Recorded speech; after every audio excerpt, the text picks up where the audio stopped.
Welcome back to the Vile Echoes, where the everyday hides horrors that whisper from the shadows.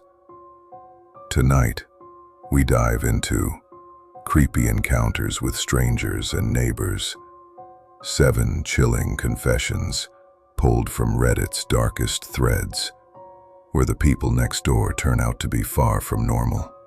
These tales of odd behaviors, hidden secrets, and lingering dread will make you double-check your locks. Sit tight, turn down the lights. The Vile Echoes are calling. Our first Vile Echo creeps from an Ohio suburb, where a neighbor's hobby takes a dark turn. Prepare for the neighbor who collected shadows.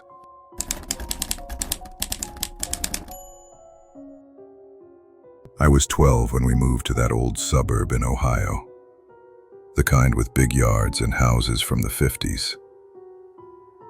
Our next-door neighbor was this guy named Mr. Harlan, in his 60s, living alone in a place that looked like it hadn't been painted since Nixon was president. The yard was pristine, though. No weeds, just perfectly mowed grass, and these weird stone statues that looked like twisted people. He'd wave at me from his porch, always with this too wide smile, like he was practicing in a mirror. One day, I was kicking a ball around and it went over the fence. I hopped over to get it, and there he was, standing in his backyard shed with the door cracked. Inside, the walls were covered in jars, hundreds of them, filled with what looked like swirling black smoke. "Shadows," he said when he caught me staring. "I collect them. Keeps the bad ones away." I laughed and thought, it's just an old man's weirdness. But that night, I swore my bedroom shadow on the wall moved on its own, stretching longer than it should. A few weeks later, a kid from school went missing. They found his bike in Mr. Harlan's yard, but he said it just appeared. Police searched, but found nothing. After that, I'd see him at night, walking the fence line with a lantern, muttering. One evening, he knocked on our door and handed my mom a jar. "For the boy," he said. "His shadow's safe now." We moved a year later. I still check my shadows sometimes. They feel thinner, like something's missing. Shadows that linger are unsettling. But what about a friend who hears things he shouldn't? Our next confession uncovers secrets that echo too close to home.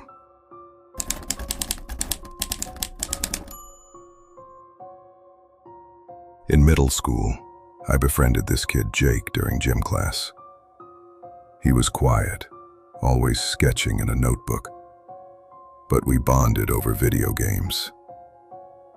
He'd come over after school, no parents ever picking him up. He'd just walk the 3 miles home. At first it was cool. He'd predict plot twists in games like he'd seen them before. "I know things," he'd say with a shrug. Then it got weird. One day, he told me about a fight my parents had the night before. Details like what my dad said about money. Stuff no one could know. I asked how, and he smiled. I listened. That weekend, I heard scratching under my bed at night. I looked, nothing there. But Jake showed up Monday with a drawing of my room, including a shadow under the bed that looked like eyes. Things escalated when my dog went missing. Jake came over, uninvited, holding her collar. "She told me where to find her," he said. "We found the dog safe in the woods, but she growled at him after that. Last straw was when he whispered my deepest secret, a lie I'd told about stealing, from no one. I cut ties. He vanished from school a week later. Sometimes I hear whispers at night, like he's still listening. Whispers from hidden places chill the bone, but an empty lot can hide even more. Listen to this tale of a stranger who waits in the weeds.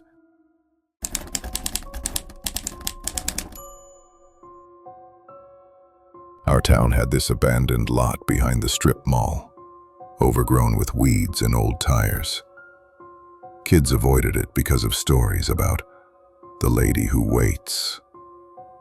I was 10, biking home late one summer evening, when I saw her, tall woman in a white dress, standing perfectly still amid the trash. She waved, so I stopped. "Lost your way?" she asked, voice like wind through leaves. She looked normal at first, maybe 40s, with pale skin and long hair. But as I got closer, her eyes were wrong. Too black, no whites. She asked about my family, knowing names I hadn't said. "Your sister cries at night," she said. "I hear her." Freaked, I pedaled away, but glanced back. She was gone. That night, my sister had a nightmare about a woman watching from her closet. For weeks, I'd see her in the lot, always waving. One day, a friend dared me to talk to her. We went. She was there. "Join us," she said, pointing to shadows in the weeds that looked like hands. We ran. The lot's a park now, but I swear, sometimes the swings move on windless days, like she's still waiting. Waiting figures in the dark are eerie, but toys that break on their own hint at something playful yet sinister. Here's a duplex nightmare you'll never forget.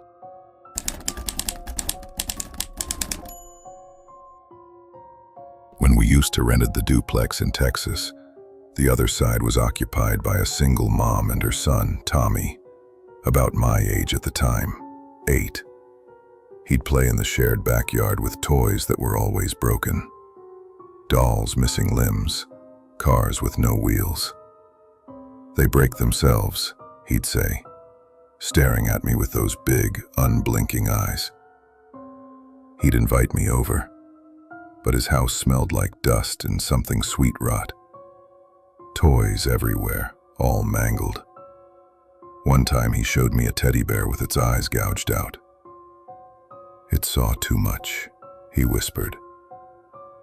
That night I heard crying through the wall. Not a kid, more like an animal whine. Things got creepy when my action figure started breaking. Arms snapped clean. Tommy smiled when I accused him. "They told me your secrets." My parents thought it was me, but I knew. We moved after he left a broken doll on our porch with a note. "Your turn." After that, I was still checking my toys sometimes. They felt watched.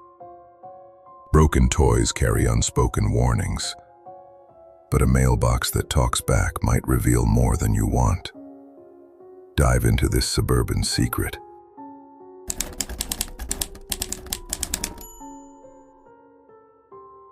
In our quiet neighborhood, the old mailbox at the end of the street was infamous.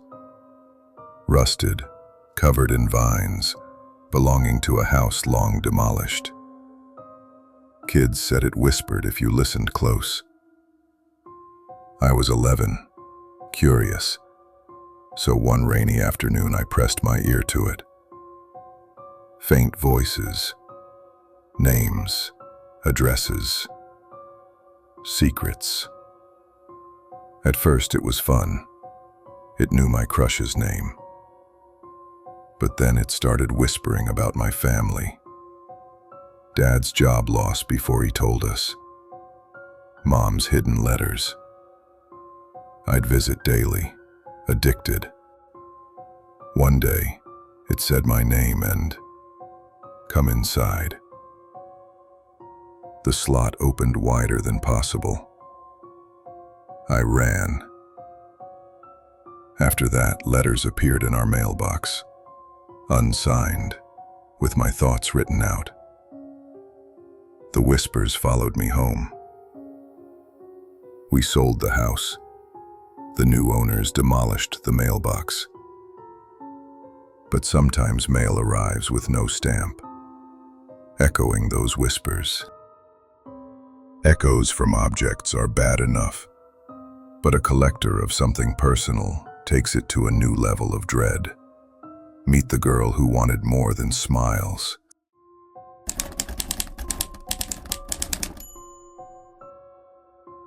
My cousin used to live next to this girl, Sarah, who was always smiling too much.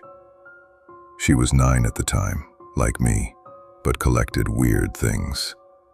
Rocks, feathers, then teeth. From the fairies, she'd say, showing jars full of them. Baby teeth, animal fangs, some bloody. Her house always had this faint, sour smell, like milk left out too long. And her backyard was littered with tiny bones she claimed were offerings. She'd sneak over, asking for mine when one fell out. "It'll bring luck," she'd promise. One playdate, her room was filled with jars, teeth rattling like they were alive, and the walls were scratched with odd symbols I couldn't decipher. That night, I dreamed of teeth falling from my mouth, clattering onto the floor in a pile that grew higher. Woke up with one loose. The next day, Sarah was at my door, grinning wider than ever, holding a small pliers. "Let me help," she said, her eyes gleaming with that unnatural hunger, her breath carrying a metallic tang. I slammed the door, but for days after, I'd find stray teeth on my windowsill, as if she'd been leaving gifts. One evening, I caught her shadow outside my window, whispering about how my teeth would complete the collection. And I screamed until my parents came running. Even now, after years, I sometimes feel a phantom ache in my jaw, like she's still trying to claim what's mine. Sarah disappeared at some point. It was after a storm. Police found her jars empty. I swear that at night sometimes, I can hear rattling in the wind, like she's still collecting. I keep my windows locked. My smile feels wrong sometimes. Collections that bite back are terrifying, but a house of mirrors reflects truths you'd rather not see. Our final confession stares back from the glass.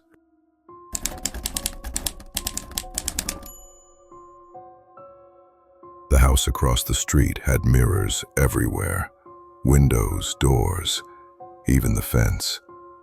The owner, an old man named Elias, said it kept the reflections honest.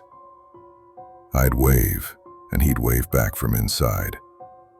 But his reflection in the mirrors was always delayed, like a bad video call. And his face in the glass seemed younger, almost mocking. The mirrors caught every angle of the street, and sometimes I'd see flickers of movement that didn't match the real world. One day I went over for a lost ball. Inside, mirrors covered walls, showing infinite me's, each slightly different. Some with scars I didn't have, others with hollow eyes, Elias smiled. See your true self. In one mirror, my reflection whispered secrets I hadn't told anyone. Like a time I'd cheated on a test in 3rd grade. I fled. Weeks later, I noticed my own bathroom mirror doing the same. My face mouthing words I wasn't saying, revealing lies I'd buried deep. Like a fight I'd started with my brother. I shattered it, but the shard still glinted with accusations. The next morning, I found a small mirror shard in my pocket, one I hadn't put there. And when I looked into it, it showed me doing things I hadn't done yet, like hurting someone close, their face blurred but familiar. At night, the shard vibrates softly, as if it's counting down to that moment. He died alone, house burned down. But at night I see glints in my own mirror, like he's watching. Reflections aren't trustworthy anymore. And that's the end of our 7 creepy encounters. Tales that remind us, strangers and neighbors can hide the vilest echoes. If these stories left you glancing over your shoulder, like, subscribe to the Vile Echoes for more Reddit-inspired horrors, and drop your own eerie experiences in the comments. Who knows? Yours might echo in our next video. Until then, watch the shadows. They might be watching back. Sweet dreams, or whatever's left of them. Remember, the people around you might not be who they seem, and once the vile echoes start, they never truly fade. Stay vigilant, listeners. Your next encounter could be just a door away.